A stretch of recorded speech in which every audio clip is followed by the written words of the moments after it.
கருப்பு பணத்தை ஒழிக்கும் நடவடிக்கையாக 3 லட்சம் ரூபாய்க்கு மேலான பண பரிவர்த்தனையை வங்கி நடவடிக்கைகள் மூலம் மேற்கொள்வதை கட்டாயமாக்க மத்திய அரசு பரிசீலித்து வருவதாக கூறப்படுகிறது. இது வரவேற்கத்தக்கது என்று முன்னாள் வங்கி அதிகாரி கோபாலகிருஷ்ணன் தெரிவித்துள்ளார்.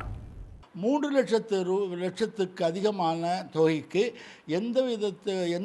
எந்தவித ஒரு கொடுக்கல் வாங்கலிலும் விற்பனையிலும் வாங்குவதிலும் கூட அந்த கேஷாக, அதாவது ரொக்கமாக செலுத்த முடியாது. அப்படி செலுத்துவது சட்டவிரோதமாக இருக்கும்.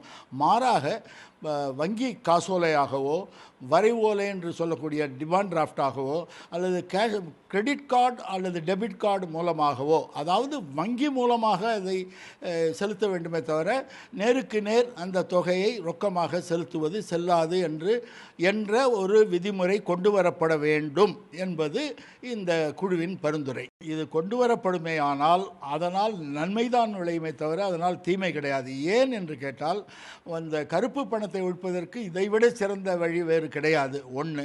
இரண்டாவது, வங்கி சீர்திருத்தம், அது பொருளாதார சீர்திருத்தம், இவைகளுக்கெல்லாம் இது கை கொடுக்கும்.